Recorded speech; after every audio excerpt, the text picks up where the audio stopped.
Hello, this is Pastor Carl Gallups.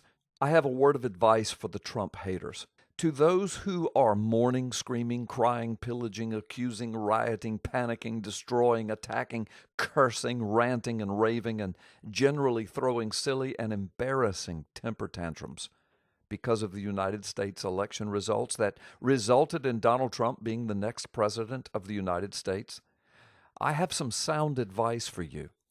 Take a breath and think. Think with me for just a moment. Everywhere Donald Trump went in this nation, every single place and every single time he drew electrified crowds in the tens of thousands.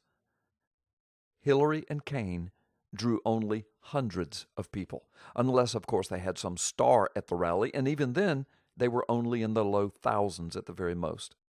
And this was every time and everywhere they went, even the most liberal of states and cities across the nation. And the Hillary crowds were absolutely devoid of energy. How could that be? Ask yourself, why would that be?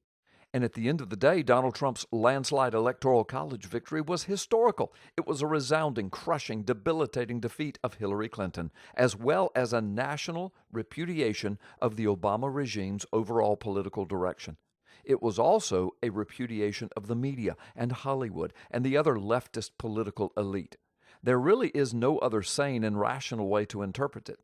Even many of the latest exit polls largely reflect this assessment. How could that be?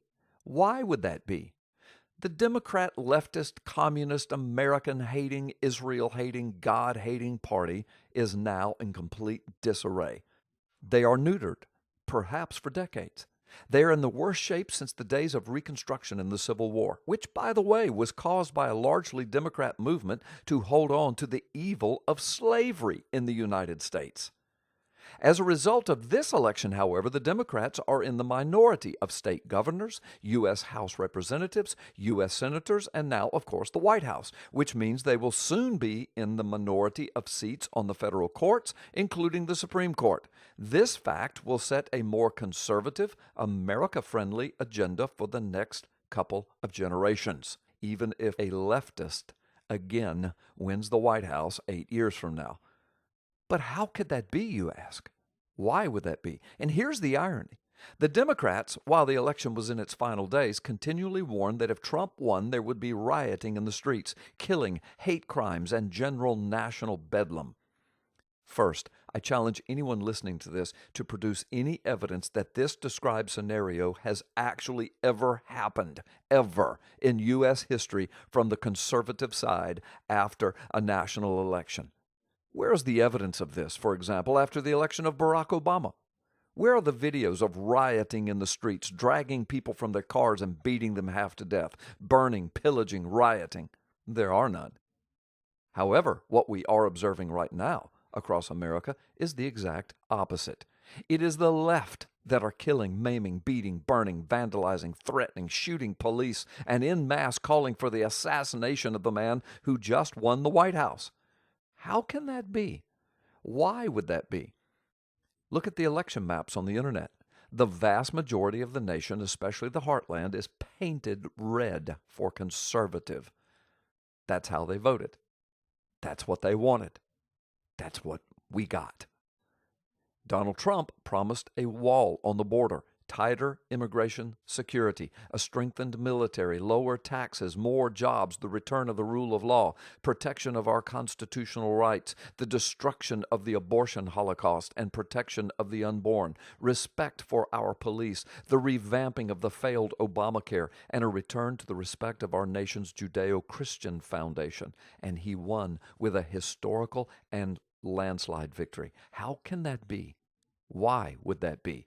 What message was sent to America and to the world? Are you starting to get the picture yet? The bottom line is this. You have finally seen what we the people, America's heartland, have been telling you for the last 8 years. The vast majority of Americans did not agree with the utterly left, communist, constitution-bashing, American-hating agenda that was continually being shoved down our throats by the White House, Congress, media, the courts, Hollywood, and the political pundit leftist sycophants. You have just watched America have its word, the same word it has been trying to communicate to the elites, but only falling on deaf ears.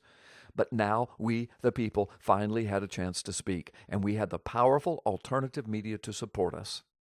We said to Hillary and Obama, "You're fired." And we said to Donald Trump, "You're hired. Now get to work. Show us that you are for real." And now you know. You are not in the majority you were convinced you were in. You are not the powerful, undefeatable force you had been told you were. Everyone is not a winner. Everyone does not get a trophy simply for showing up. No one deserves the White House and the position of commander-in-chief just because they were a part of the political establishment and they had connections in Washington. Not in the real world, and the real world has just spoken. That's how it could be. That's why it could be. You will live. Calm down. The sun will come up in the morning and the birds will still be singing if you care to hear them sing. This world is in a mess. We have tons of work to do as a nation, as a people, as fellow citizens of the greatest nation the planet has ever known. Take a breath, come on board, get involved. If you so hate this nation, then please either learn to love it and help us defend it, or perhaps it's time for you to find another nation you can try and transform. We would rather you stay and let's work together to make America great. However, if you sincerely think America needs to be some kind of communist utopia, then we really would rather that you simply left us alone.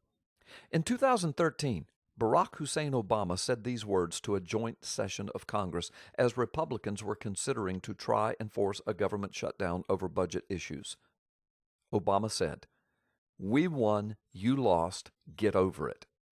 Well, I will not be so crass as to invoke those same words upon you, but the stark truth of those words apply to this election cycle as well.